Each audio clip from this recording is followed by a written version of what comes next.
नमस्कार। आज के इस सेशन में हम लोग आधुनिक बिहार के इतिहास के बारे में जानकारी हासिल करेंगे। तो सबसे पहले हम लोग जानते हैं कि आधुनिक जो इतिहास है उसमें बिहार का भी या स्वतंत्रता संग्राम में बिहार का एक अमूल्य योगदान रहा है।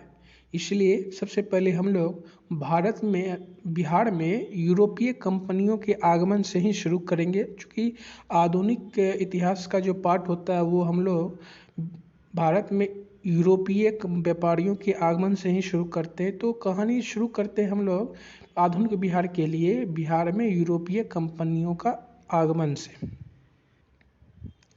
बिहार के क्षेत्रों में सर्वप्रथम पुर्तगाली आए। पुर्तगाली यहाँ हुगली में अपना केंद्र स्थापित किए हुए थे और चीनी मिट्टी के जो बर्तन होते वो वहाँ से लाते थे और यहाँ से सूती वस्त्र लेके चले जाते थे। अंग्रेज 1610 ईस्वी में पटना के आलमगंज में अपना व्यापारिक केंद्र स्थापित करने का प्रयास किया, लेकिन उसको सफलता 1651 ईस्वी में मिला। डच 1632 ईस्वी में पटना कॉलेज की उत्तरी इमारत जो अभी भी है वहाँ अपना कारखाना स्थापित करने या केंद्र स्थापित करने का प्रयास किया। अब अंग्रेज और बिहार का जो रिलेशन रहा है उनके बारे में हम लोग चर्चा हासिल करेंगे। तो इस तरह से अपना ये लोग जो यूरोपीय कंपनी है अपना व्यापार कर रहे थे। उसके बाद धीरे धीरे उसकी महत्वाकांक्षाएं बढ़ती गई और अंग्रेज और पूरे इंडिया में एक तरह से शासन को चुनौती देने का काम करना शुरू किया। तो प्लासी के लड़ाई के बाद क्लाइव और मीर जाफर पटना आए और प्लासी की लड़ाई के बारे में 1757 ईस्वी में हुआ था, वो जानते ही हैं। और पटना आए और मीरन को उप नवाब नियुक्त किया औपचारिक तौर पे, जबकि राजा राम नारायण वास्तविक नाजिम था। 1651 ईस्वी में गुलजारबाग के गवर्नमेंट प्रिंटिंग प्रेस के प्रधान के रूप में 1664 में जॉब चारनाक फैक्ट्री के प्रधान के रूप में नियुक्त हुए थे। अब क्या होता है 1764 ईस्वी में जिस समय बक्सर का युद्ध होता है उस समय मीर कासिम अपनी राजधानी को परिवर्तित करके मुर्शिदाबाद से मुंगेर ले आता है अंग्रेजों के हस्तक्षेप से बचने के लिए। और 1772 ईस्वी में द्वैध शासन हटाकर गवर्नर का शासन स्थापित करता है। आप 1764 के बारे में ऑलरेडी जानते हैं, क्योंकि उसमें बक्सर का युद्ध हुआ था। बक्सर के युद्ध में एक तरफ बंगाल के नवाब, अवध के नवाब और मुगल सम्राट शाह आलम द्वितीय की संयुक्त सेना थी और एक तरफ हेक्टर मुनरो का सेना थी अंग्रेज का, और युद्ध होता है और इस युद्ध में अंग्रेज विजयी होते हैं। 1765 ईस्वी में इलाहाबाद की संधि द्वारा मुगल सम्राट से बिहार, उड़ीसा, बंगाल लगान वसूली का अधिकार प्राप्त कर लिया था ईस्ट इंडिया कंपनी ने। उसके बाद बिहार में महत्वपूर्ण प्रांतपति में राजा राम नारायण एवं राजा सिताब राय थे। 1770 ईस्वी में बंगाल और बिहार में भीषण अकाल पड़ा। 1770 में बिहार के लिए लगान परिषद का गठन किया गया और अध्यक्ष इसके जेम्स अलेक्जेंडर बने।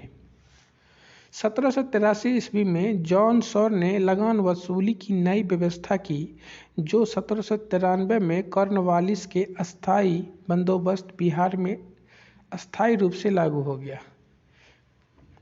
1774 रेगुलेटिंग एक्ट के तहत बिहार परिषद भंग कर एक प्रांतीय सभा का गठन किया गया। 1783 ईस्वी में बिहार में पुनः अकाल पड़ा, तब गोलघर का निर्माण हुआ। तो 1783 ईस्वी में गोलघर का निर्माण हुआ अकाल करने के बाद। पटना के पहले अंग्रेज मजिस्ट्रेट चार्ल्स फ्रांसिस ग्रांड बने। अब हम लोग बिहार प्रांत के गठन के बारे में जानकारी हासिल करते हैं।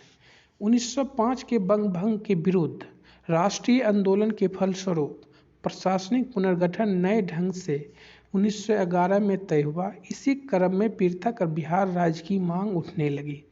1906 में सच्चिदानंद सिन्हा, महेश नारायण द्वारा बिहार प्रांत के लिए एक बुक प्रस्तुत की गई। राजेंद्र प्रसाद द्वारा बिहारी छात्र सम्मेलन का आयोजन भी हुआ। तो बिहारी छात्र सम्मेलन का आयोजन कौन किया? राजेंद्र प्रसाद। 1908 में बिहार प्रादेशिक सम्मेलन का पहला अधिवेशन पटना में संपन्न हुआ, फखरुद्दीन के नेतृत्व में। तो बिहार प्रादेशिक सम्मेलन का अधिवेशन फखरुद्दीन के अध्यक्षता में पटना में 1908 में संपन्न हुआ। 1908 में नवाब सरफराज हुसैन खां की अध्यक्षता में बिहार में कांग्रेसियों का एक सभा का आयोजन हुआ। इसमें बिहार प्रदेश कांग्रेस कमेटी का गठन हुआ और इसके अध्यक्ष हसन इमाम बने। तो हसन इमाम बिहार प्रदेश कांग्रेस समिति का अध्यक्ष बने और ये 1908 में यहाँ पे इस कमेटी का गठन हुआ था, जो बिहार प्रदेश कांग्रेस कमेटी है, और पहला अध्यक्ष हसन इमाम थे। 12 दिसंबर 1911 को बिहार और उड़ीसा को बंगाल से अलग कर नया प्रांत का गठन किया गया जॉर्ज द्वितीय के द्वारा। नया प्रांत विधिवत 1 अप्रैल 1912 में बने। 1916 में पटना हाईकोर्ट की स्थापना की गई और 1917 में पटना यूनिवर्सिटी की स्थापना की गई। अब एक तरफ से हम लोग ये समझ सकते हैं कि पहले बिहार, उड़ीसा, झारखंड सारे लोग एक जगह थे। 1936 में उड़ीसा अलग हुआ और 15 नवंबर 2000 को झारखंड अलग करके जो बिहार का भी वर्तमान स्वरूप है वो 2000 के बाद का है। भारतीय स्वतंत्रता संग्राम में बिहार की भूमिका के बारे में अब जानकारी हासिल करेंगे। चूँकि ऑलरेडी बता चुके हैं कि बिहार की भूमिका स्वतंत्रता संग्राम में काफ़ी हद तक उच्चतर रहा है। तो अब हम लोग बिहार का योगदान देखेंगे भारतीय स्वतंत्रता संग्राम में। तो 3 चरणों में बिहार की सक्रिय भूमिका निभाई, बिहार ने सक्रिय भूमिका निभाई। पहला है शासक वर्ग का विरोध, दूसरा है जन आंदोलन और तीसरा है राष्ट्रीय आंदोलन। चूँकि ये तीनों वर्ग कहीं न कहीं स्वतंत्रता से जुड़ा हुआ है, इसीलिए तीनों वर्ग के चरण के बारे में हम लोग बारी बारी से अध्ययन करेंगे। प्रारंभिक विरोध। 1757 में प्लासी की लड़ाई ने मीर जाफर को बंगाल का नवाब बनाया। इससे बिहारी जमींदार में व्यापक असंतोष था। इस कारण तो जो असंतोष था व्यापारी वर्ग में, जमींदार वर्ग में, इसके दमन के लिए आयरकूट और क्लाइव ने सैनिक उपाय किए। इसके बदले मीर जाफर ने सोरे के व्यापार का अधिकार अंग्रेजों को दे दिया। अब अली गौहर का अभियान जो रहा है, 1759 ईस्वी में मुगल सम्राट के शहजादे अली गौहर ने बिहार पर चढ़ाई की। मुगल सम्राट आलमगीर द्वितीय की मृत्यु हो गई। अली गौहर ने खुद को मुगल सम्राट घोषित कर लिया और शाह आलम द्वितीय की उपाधि ली। फिर बिहार पे आक्रमण करता है और मेजर बॉक्स के नेतृत्व में लड़ाई होता है, जिसमें अंग्रेज जीत जाता है। अब हम लोग बक्सर की लड़ाई जो 23 अक्टूबर 1764 ईस्वी में हुई थी उनके बारे में पढ़ेंगे। तो बक्सर के युद्ध में जो हुआ था, शुजाउद्दौला, शाह आलम द्वितीय और मीर कासिम, इनकी संयुक्त सेना थी। तकरीबन 40,000 सेना थी और उधर अंग्रेज की तरफ से अंग्रेज सेना हेक्टर मुनरो के नेतृत्व में 8,000 सेना था उसके पास, और मेन था उसके पास तोप था। 3 घंटे में युद्ध समाप्त हो गया और अंग्रेज विजेता घोषित हो गया। और चूँकि हारना इसलिए था इंडियन को कि सारे लोग तमाशा देखने में बिजी थे। 1770 ईस्वी में नोनिया जाति से अंग्रेजों का टकराव हुआ। ये लोग सोरा बनाने का काम करते थे। 1781 में जमींदार और अंग्रेज के बीच में युद्ध हुआ और 1798 ईस्वी में टिकारी के राजा मित्रजीत और अंग्रेजों के बीच संघर्ष हुआ। तो ये सारा छोटा छोटा युद्ध शुरुआती टर्म में होते रहा है अंग्रेज और इंडियन लोगों से। अब हम लोग बहावी आंदोलन के बारे में पढ़ेंगे। भारत में बहावी आंदोलन के प्रवर्तक सैयद अहमद शहीद थे, जिसका जन्म रायबरेली में 1786 ईस्वी में हुआ था। 1821 ईस्वी में सैयद अहमद पटना आए।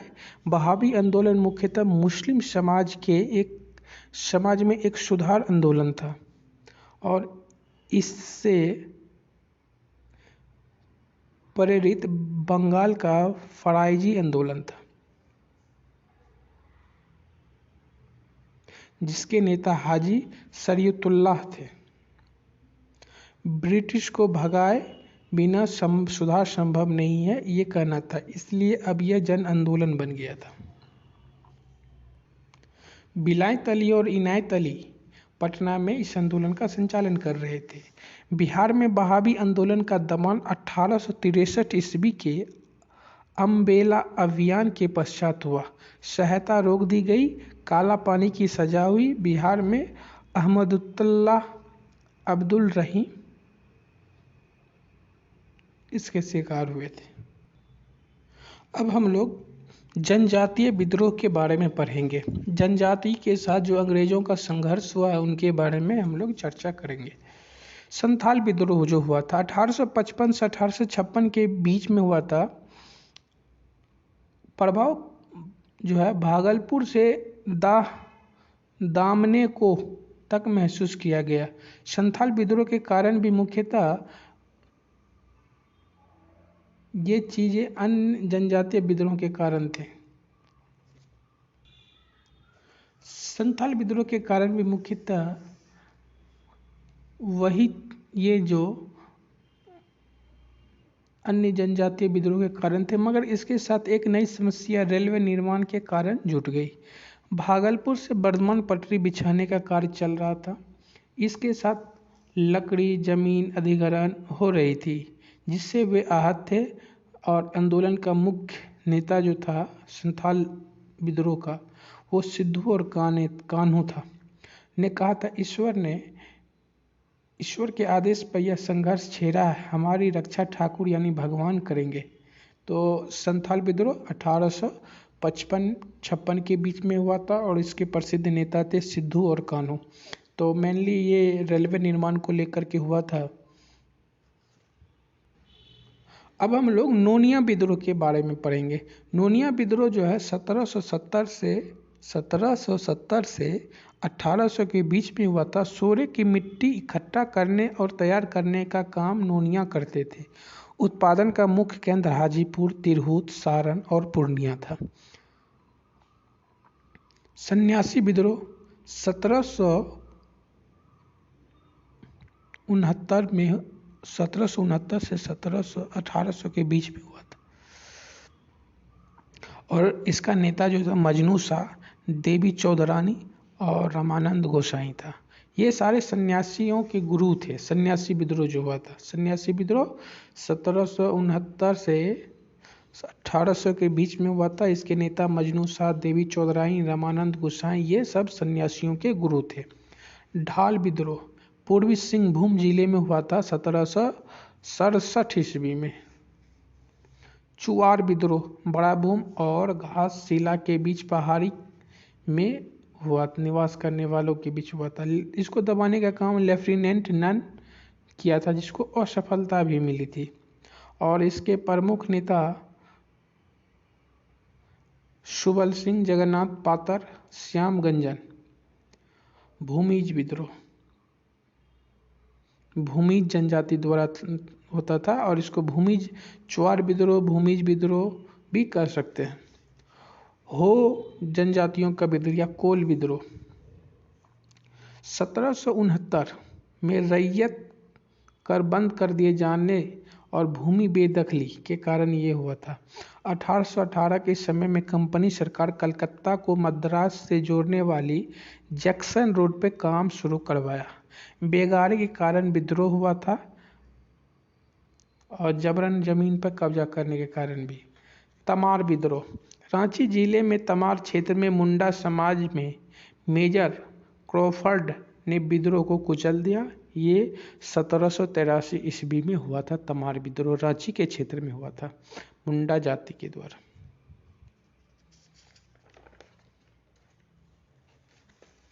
1779 में मुंडा विष्णु मुंडा और मौजी मुंडा के नेतृत्व में पुनः आंदोलन शुरू हुआ था और लेफ्टिनेंट कूपर ने दबाया था। 1807 ईस्वी में पुनः शुरू हुआ था। दुक्खन मुंडा के नेतृत्व में कैप्टन रफसीज ने दबा दिया। तो एक तरह से इसको कह सकते हैं कि ये कई चरणों में हुआ और बार बार उसको अंग्रेज दबाते गए। पहाड़िया विद्रोह पहाड़िया जनजाति द्वारा हुआ बीरभूम जिले में संथाल परगना में। मुंडा या कोल विद्रोह मुंडा जाति द्वारा 1831 से 33 के बीच में हुआ था। कंपनी सरकार के विरुद्ध सशस्त्र आंदोलन चलाया 1831 से 33 के बीच में।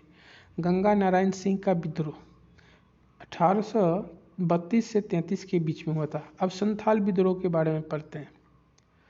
30 मई 1855 को भोगनडी के चुन्नू मांझी के चार पुत्र सिद्धू, कानू, चांद, भैरव ने 10,000 संथालियों के साथ विद्रोह का झंडा बुलंद किया। दरोगा महेश दत्त की हत्या कर दी। सिद्धू कानू को जंगल से पकड़कर फांसी दे दी गई। अब लोटा विद्रोह के बारे में पढ़ते हैं। मुजफ्फरपुर जेल के कैदियों द्वारा जेल के भीतर 1856 में विद्रोह कर दिया था, क्योंकि पीतल के लोटा के बदले मिट्टी का लोटा देना इसका कारण बना। बहावी आंदोलन मुसलमानों में सामाजिक और धार्मिक सुधार लाने के लिए यह आंदोलन किया गया था, पर यह बाद में राजनीतिक रंग धर लिया, जो अंग्रेजों को काफ़ी परेशान किया। रायबरेली के सैयद अहमद द्वारा ये आरंभ किया गया था। प्रमुख केंद्र पटना थे।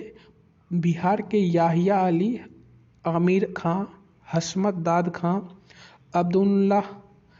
अब्दुल रहीम को आजीवन कारावास देकर काली पानी की सजा दी गई और 1870 से 71 तक बहावियों का शक्ति समाप्त हो चुकी थी। अब हम लोग सिपाही विद्रोह जो 1857 में हुआ था उनके परिप्रेक्ष्य में बात करेंगे और बिहार का योगदान उसमें देखेंगे क्या है। बिहार में 12 जून 1857 को देवघर जिले के गांव रोहिणी में सैनिक के विद्रोह के साथ यह संघर्ष प्रारंभ हुआ। तो बिहार में 12 जून को रोहिणी में ये संघर्ष का प्रारंभ माना जाता है। 3 जून को पटना सिटी में संघर्ष शुरू हुआ। इसके नेतृत्व पीर अली कर रहे थे।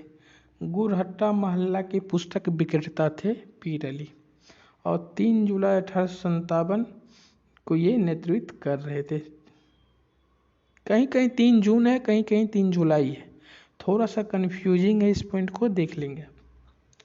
पटना के कमिश्नर टेलर ने कठोर उपाय किए और पीर अली को फांसी दे दी गई 16 जुलाई 1857 को। लेकिन उनके धैर्य की प्रशंसा में टेलर ने अपने पुस्तक आवर क्राइसिस में की है। 25 जुलाई 1857 को मुजफ्फरपुर में सैनिक की हत्या की। कैमूर पहाड़ी में अमर सिंह ने मोर्चाबंदी की। इसी बीच कैमूर पहाड़ी में अमर सिंह, जो वीर कुंवर सिंह के छोटे भाई थे, उन्होंने मोर्चाबंदी की कैमूर पहाड़ी में। कुंवर सिंह विजयगढ़ गए, मिर्ज़ापुर के निकट है, वहाँ से रेवा गए, रेवा से कल्पी गए। वहाँ पहुँचने के बाद उन्होंने लखनऊ की ओर प्रस्थान किया। 22 मार्च 1858 में अवध से फरमान जारी कर और आजमगढ़ से अंग्रेज़ों को पराजित किया। वहाँ पे कर्नल मिलमैन को पराजित उन्होंने किया और फिर वहाँ से बलिया के समीप युद्ध किया, जिसमें कुंवर सिंह विजयी रहे और लॉर्ड कैनिंग के दबाव बढ़ता देख उन्होंने फिर जगदीशपुर लौटने के क्रम में 22 अप्रैल 1858 को कैप्टन ली ग्रैंड से युद्ध में बुरी तरह घायल हो गए और कैप्टन ली ग्रैंड भी बुरी तरह से हार गया। इससे और घायल होने के कारण वीर कुंवर सिंह चल बसी इस दुनिया से। संघर्ष का क्रम अमर सिंह ने आगे बढ़ाया। नवंबर 1857 तक यह चलता रहा और जनजातीय विद्रोह में सबसे संगठित और विस्तृत विद्रोह 1895 से 1901 के बीच में मुंडा विद्रोह था। बिरसा आंदोलन। बिरसा का जन्म 1875 में रांची के तमाड़ थाना के अधीन तालकंड गांव में हुआ। अंग्रेजी शिक्षा प्राप्त की थी बिरसा मुंडा। तो बिरसा का जन्म 1875 में रांची के तमाड़ थाना क्षेत्र के अंदर तालकंड गांव में हुआ था। 24 अप्रैल 1895 को अचानक बिरसा मुंडा गिरफ्तार कर लिए गए। 1898 में कैद से मुक्ति मिली। 1899 से 1900 के बीच फिर बिरसा ने गांव-गांव जाकर प्रचार प्रसार किया और 3 फरवरी 1900 को बिरसा मुंडा पुनः बंदी बना लिए गए। 30 मई 1900 को बिरसा मुंडा की मृत्यु हो गई। ताना भगत आंदोलन। 1913 से 14 के बीच में मध्य जातरा भगत के नेतृत्व में इसका प्रभाव उरांव, मुंडा, संथाल प्रजाति पर व्यापक रूप से हुआ। इनकी 3 मांगें थी: स्वशासन का अधिकार, लगान न देने के आह्वान क्योंकि भूमि ईश्वर की है, और मनुष्य में समानता। इसके अन्य नेता थे ताना भगत आंदोलन के शिबू माया देबिया। यह आंदोलन भी दीकुओं जमींदार प्रशासन के अत्याचार के विरुद्ध था, मगर इन्होंने संघर्ष की जगत संवैधानिक गांधी जी के विचार से ये लोग प्रभावित थे।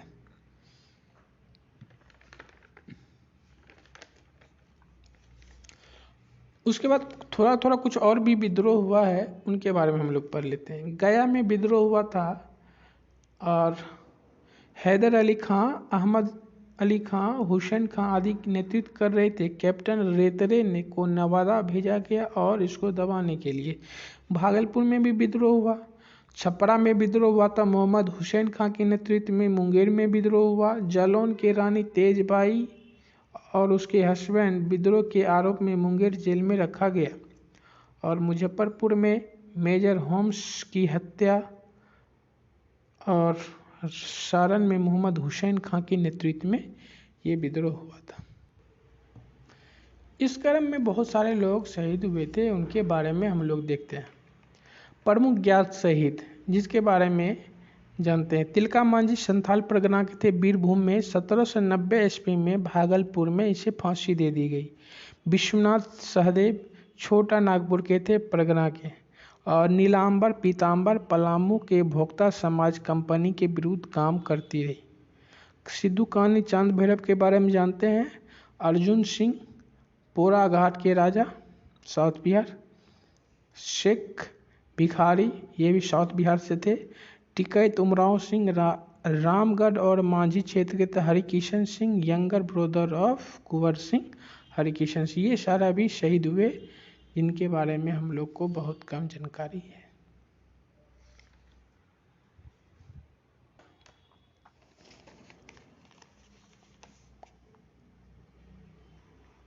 महेश नारायण। अब हम लोग बिहार प्रांत के गठन और मांग के बारे में हम लोग अध्ययन करेंगे। यहाँ से बिहार राज्य की कहानी शुरू होती है। तो महेश नारायण बंगालियों के द्वेष भावना से चोट खाकर अपनी पढ़ाई बीच में छोड़ करके बिहार वापस आ गया। 1894 में अपने संपादन में बिहार टाइम्स निकाला, जिसके संपादक महेश नारायण थे और सहयोगी सच्चिदानंद सिन्हा थे। 1904 में सच्चिदानंद सिन्हा की एक लेख the partition of the lower provinces and alternative proposal प्रकाशित किया।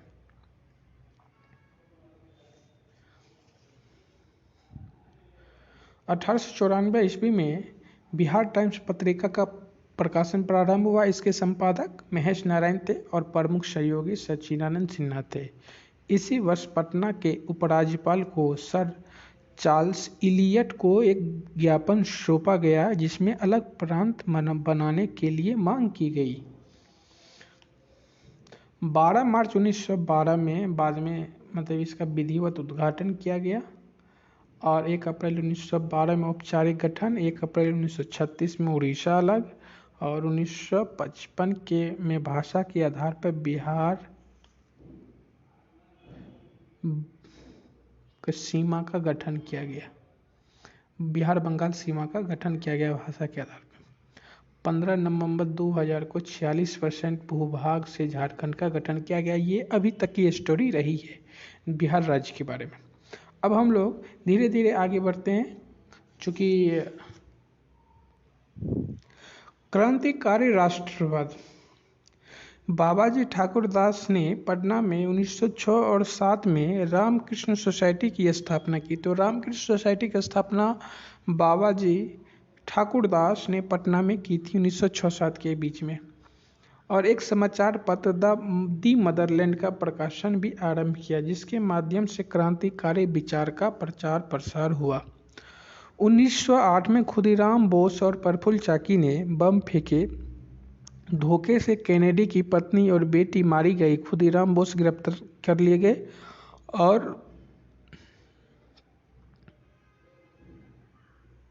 प्रफुल्ल चाकी ने अपने आप को आत्महत्या कर लिया, गोली मार करके अपने आप को। और 11 अगस्त 1908 को खुदीराम बोस को फांसी दे दी गई। प्रफुल्ल चाकी ने स्वयं को 2 मई 1908 को गोली मारकर पुलिस से घिरने के बाद अपने आप को गोली मार लिया था। सचिन नाथ सान्याल ने 1913 ईस्वी में पटना में अनुशीलन समिति के एक शाखा का स्थापना की। तो सचिंद्र नाथ सान्याल 1913 में पटना में अनुशीलन समिति की एक शाखा का स्थापना की। रेवती नाग भागलपुर में की और यदुनाथ सरकार ने बक्सर में इसकी शाखा की स्थापना की। भूपेंद्र नाथ दत्त ने पटना में भवानी मंदिर क्रांतिकारी संस्था की स्थापना की। तो भूपेंद्र नाथ दत्त भवानी मंदिर की संस्था की स्थापना की।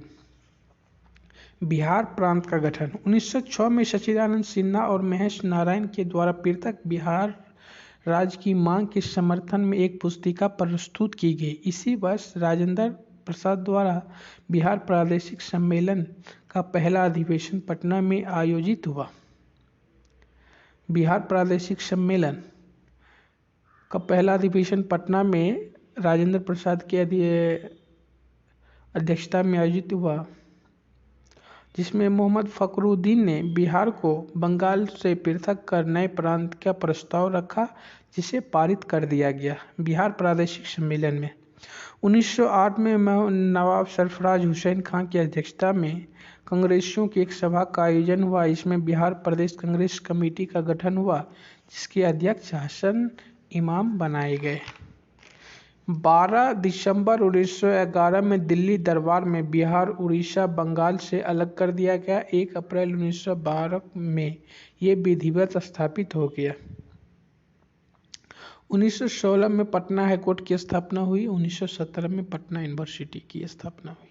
1912 में ही कांग्रेस का 27वां सम्मेलन आयोजित हुआ। इसके अध्यक्ष RN मुधोलकर थे। कांग्रेस का 27वां अधिवेशन 1912 में हुआ था। इसके अध्यक्ष RN मुधोलकर थे और ये बांकीपुर में हुआ था। महामंत्री सच्चिदानंद सिन्हा थे। स्वागत समिति के अध्यक्ष मजहरूल हक थे। तो अब हम लोग होम रूल आंदोलन के बारे में पढ़ते हैं। बिहार का योगदान 1916 में भारत में होम रूल आंदोलन प्रारंभ हुआ। श्रीमती एनी बेसेंट के नेतृत्व में मद्रास और तिलक द्वारा पुणे में होम रूल लीग की स्थापना की गई। 16 दिसंबर 1916 को पटना में मजहरूल हक के नेतृत्व में एक सभा का आयोजन हुआ, जिसमें पटना में होम रूल लीग की स्थापना हुई। अध्यक्ष मजहरूल हक, अन्य अधिकारी सरफराज हुसैन उपाध्यक्ष बने थे और चंद्रवंशी सहाय मंत्री बने थे। तो पटना में जो होम रूल लीग की स्थापना हुई थी वो किसके नेतृत्व में हुई थी? मजहरुल हक के नेतृत्व में हुई थी। होम रूल मजहरुल, एक ही जैसा नाम लगता है, याद रह जाएगा। अध्यक्ष मजहरुल हक थे, अन्य अधिकारी सरफराज हुसैन थे। मुजफ्फरपुर में होम रूल की स्थापना जनकधारी प्रसाद ने की थी। 1918 में एनी बेसेंट ने दोबारा पटना की यात्रा की, और ये डेट क्या क्या, 2 बार यात्रा की पटना की, 18 अप्रैल को और एक बार 25 जुलाई को। अब हम लोग चंपारण आंदोलन के बारे में पढ़ते हैं। 1916 में कांग्रेस के लखनऊ अधिवेशन में बिहार से काफ़ी संख्या में प्रतिनिधि शामिल हुए थे। इसमें इन्हीं में से एक चंपारण के राजकुमार शुक्ल भी थे, जो स्वयं इस उत्पीड़न का शिकार रहे थे। राजकुमार शुक्ल के अनुरोध पर ही गांधी जी चंपारण आने और स्थिति समझने को तैयार हुए। अप्रैल 1917 में गांधी जी पटना मुजफ्फरपुर होते हुए चंपारण पहुंचे।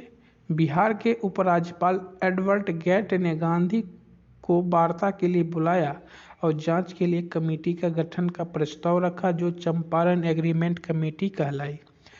गांधी जी भी इसके सदस्य थे।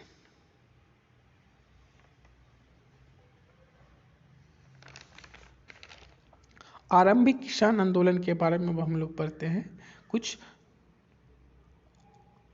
जून 1919,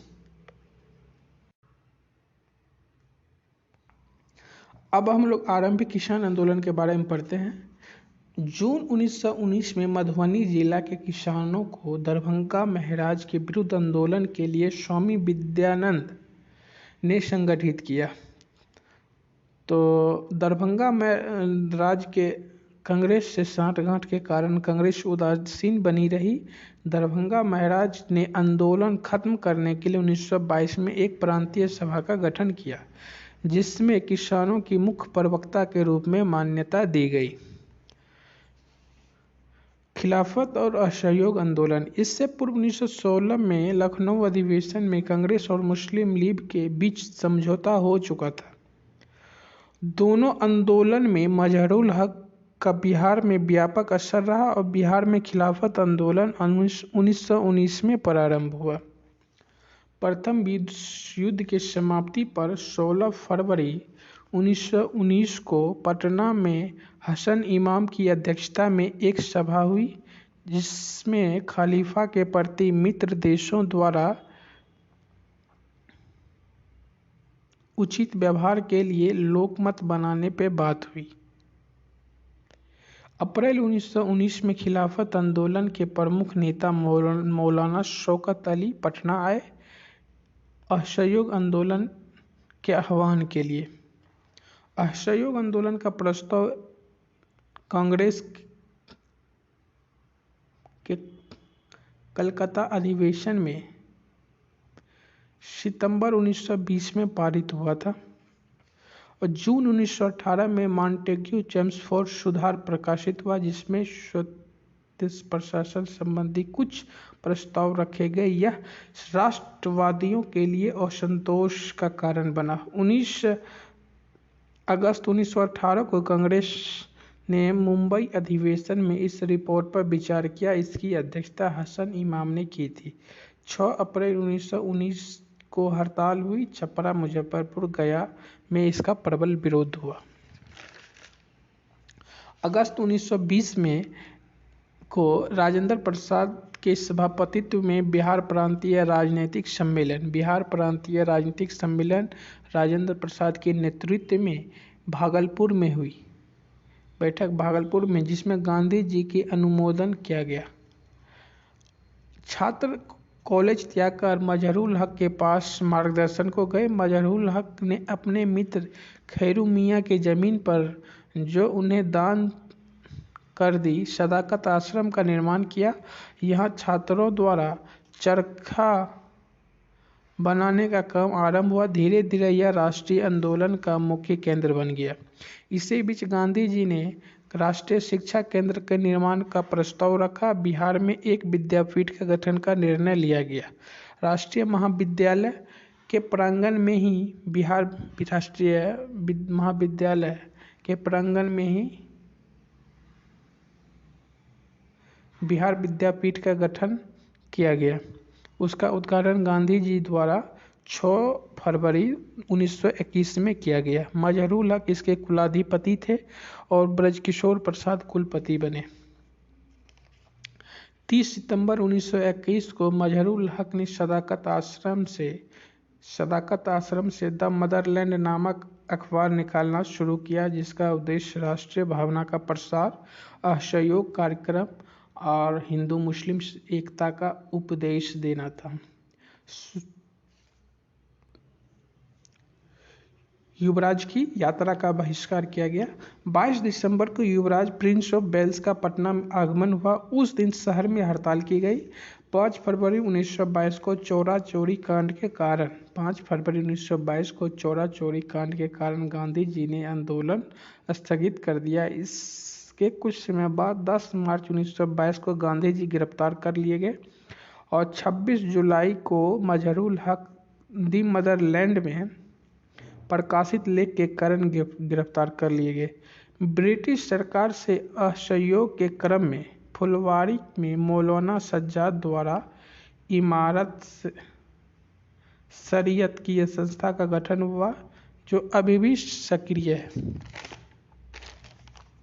असहयोग आंदोलन में भागलपुर जिला में दीप नारायण सिंह, मुंगेर जिला में मोहम्मद जुबैर, मुजफ्फरपुर में मोहम्मद शफी ने महत्वपूर्ण भूमिका निभाई। अब हम लोग स्वराज दल के बारे में पढ़ते हैं।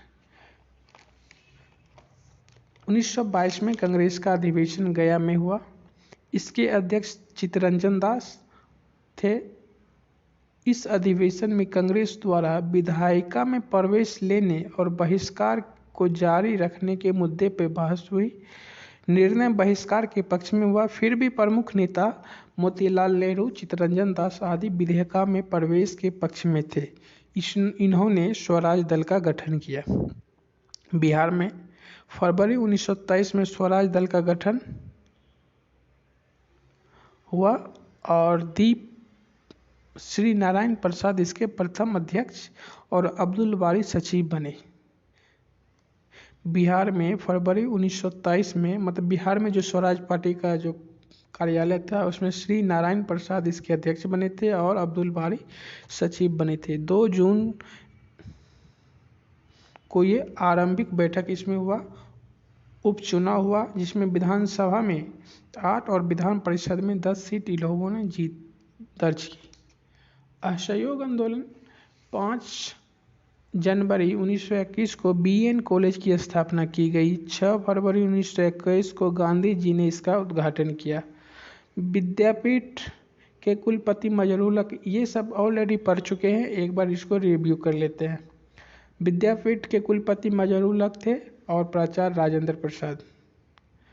और 1920 को राजेंद्र प्रसाद के सभापतित्व में बिहार प्रांतीय राजनीतिक सम्मेलन की एक बैठक भागलपुर में हुई और स्वराज की भावना से उत्प्रेरित होकर मजहरूल हक ने दीघा के पास खैरू मियाँ की जमीन पर सदाकत आश्रम की स्थापना की। यह आश्रम बिहार में राष्ट्रीय आंदोलन का मुख्यालय बन गया। 30 सितंबर 1921 को मजहरूल हक सदाकत आश्रम के दी मदरलैंड समाचार पत्र का प्रकाशन किया। साइमन कमीशन के विरोध करने संबंधी सर्वदलीय सम्मेलन पटना में अली इमाम की अध्यक्षता में हुआ। 12 दिसंबर 1928 को कमीशन पटना आया। उठो जवानों सवेरा हुआ, साइमन भगाने की बेरा आई, ये नारा पूरे पटना के सड़कों पे गूंज रहा था उस समय।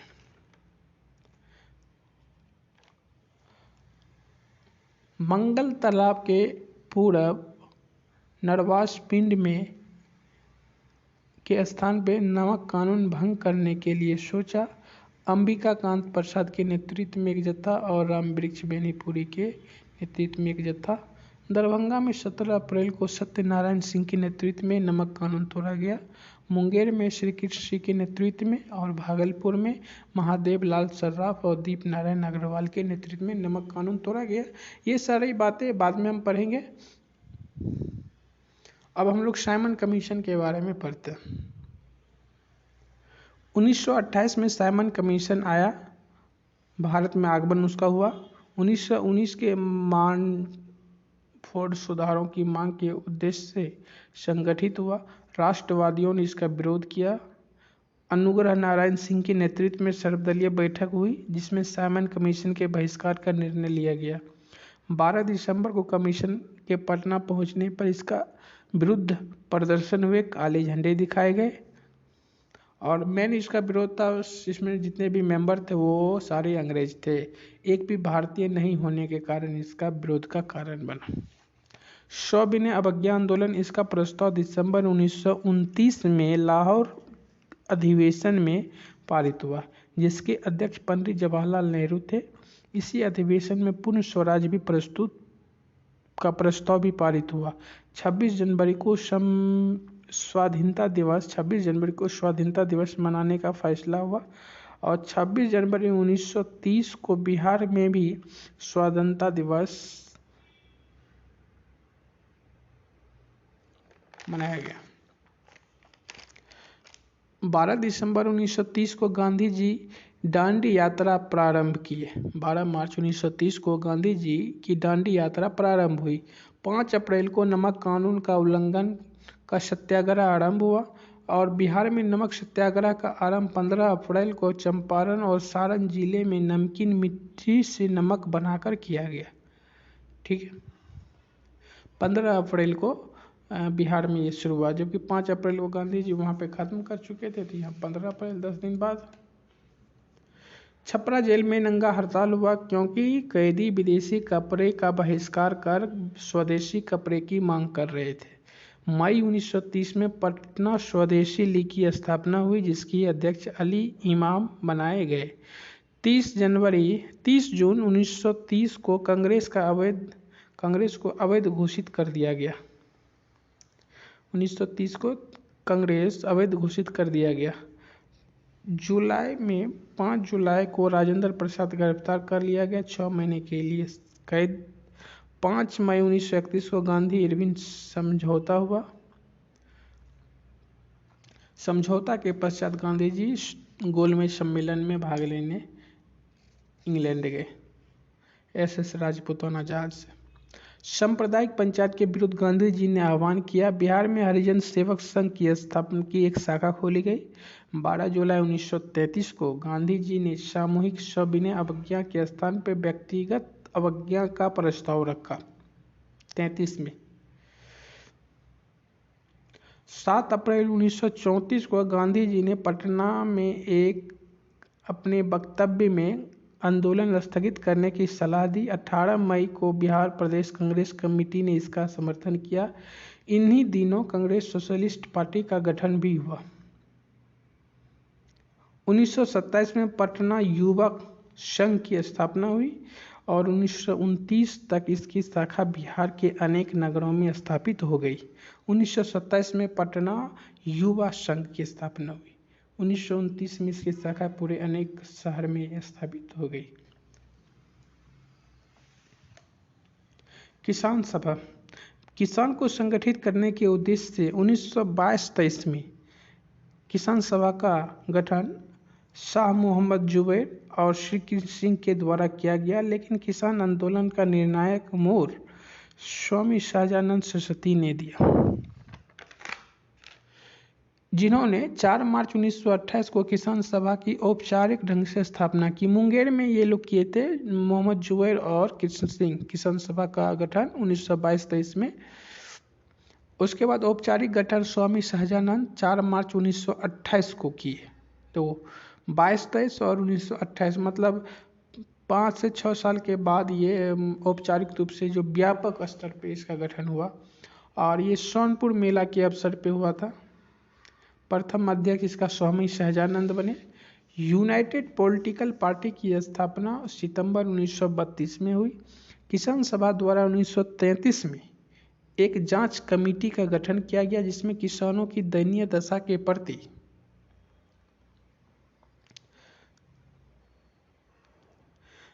ध्यान आकर्षित करने का काम किया। 1936 में अखिल भारतीय किसान सभा का गठन हुआ। इसके अध्यक्ष स्वामी सहजानंद सरस्वती थे और महासचिव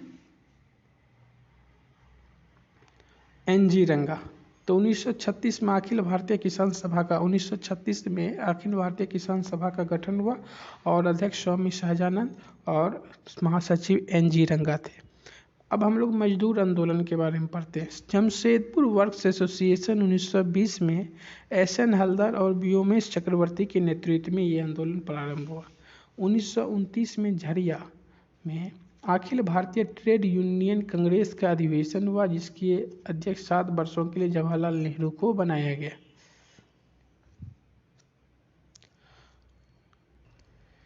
बिहार सोशलिस्ट पार्टी 1931 में गंगा शरण सिन्हा, रामवृक्ष बेनीपुरी, रामानंद मिश्रा आदि ने बिहार सोशलिस्ट पार्टी नामक एक संगठन स्थापित किया। 1934 में अंजुमन इस्लामिया हॉल में बिहार सोशलिस्ट पार्टी की औपचारिक स्थापना हुई।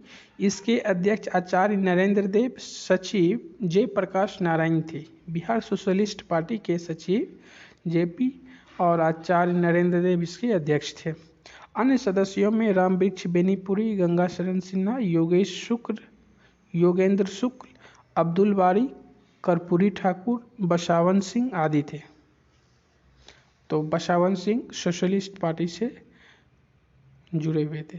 कांग्रेस को समाजवादी विचारधारा अपनाने के लिए इन्होंने महत्वपूर्ण भूमिका निभाई। 20 अक्टूबर 1940 को बिहार प्रांतीय फॉरवर्ड ब्लॉक की कार्यकारिणी की बैठक पटना में हुई। बिहार प्रांतीय फॉरवर्ड ब्लॉक की स्थापना की गई और इसकी बैठक 1940 में पटना में हुई। पटना युवक संघ 1927 में मानिंदर राय के नेतृत्व में हुआ। खादी का प्रचार प्रसार, राष्ट्रीय भावना जगाने में इसकी महत्वपूर्ण भूमिका रही। अब अन्य संगठन के बारे में हम लोग पढ़ते हैं। अन्य संगठन में त्रिवेणी संघ एक है, जिसमें यादव, कुर्मी, कोरी का एक संगठन था। 1936 में त्रिवेणी संघ की स्थापना हुई और इसमें चौधरी J.N.P. मेहता, सरदार जगदेव सिंह, पूजन सिंह के महत्वपूर्ण भूमिका इन्होंने इस संगठन में निभाई। त्रिवेणी संघ के प्रांतीय समिति के अध्यक्ष दासू सिंह बनाए गए। Bihar independent Muslim party 1930 Bihar independent Muslim party 1930 में स्थापना हुई और इसके अध्यक्ष मोहम्मद यूनिस थे। मोहम्मद यूनिस के दल ने आरक्षित मुस्लिम स्थानों पर सर्वाधिक सीट पर जीत प्राप्त की और विधायिका में सेकेंड लार्जेस्ट पार्टी बनी। कांग्रेस द्वारा सरकार न बनाने पर मोहम्मद यूनिस ने सरकार गठन किया। 1937 में जिन्ना ने बिहार का भ्रमण किया था। 1937 में जिन्ना बिहार आया था। 1938 में अब्दुल कय्यूम अंसारी ने मोमिन कांग्रेस की स्थापना की। तो कय्यूम अंसारी मोमिन कांग्रेस की स्थापना 1938 में की थी। 1938 में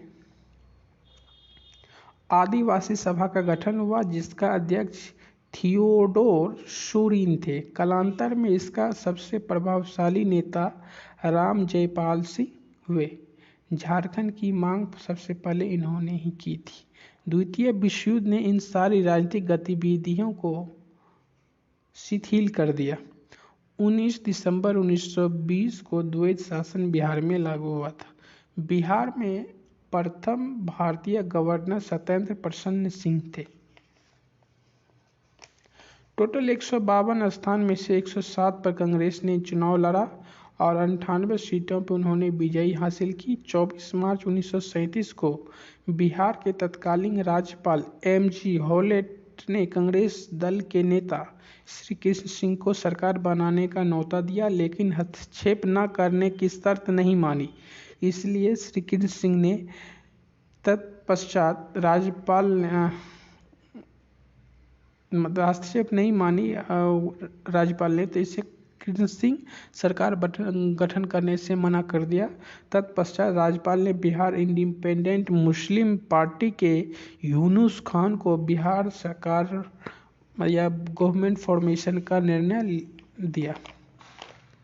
20 जुलाई को श्री कृष्ण सिंह के नेतृत्व में कांग्रेस मंत्रिमंडल का गठन हुआ। चूंकि अल्पमत की सरकार थी यूनुस खान का, इसलिए द्वितीय विश्व युद्ध जब सितंबर 1939 में प्रारंभ हुआ तो इंग्लैंड की सरकार ने भारतीयों को बिना पूछे शामिल कर लिया, जिसके फलस्वरूप श्री कृष्ण सिंह ने 31 अक्टूबर 1939 को त्यागपत्र दे दिया। 26 जनवरी 1930 को जब कांग्रेस ने स्वतंत्रता दिवस मनाने की घोषणा की तो पटना में गौरी दास के नेतृत्व में तिरंगा लहराया गया।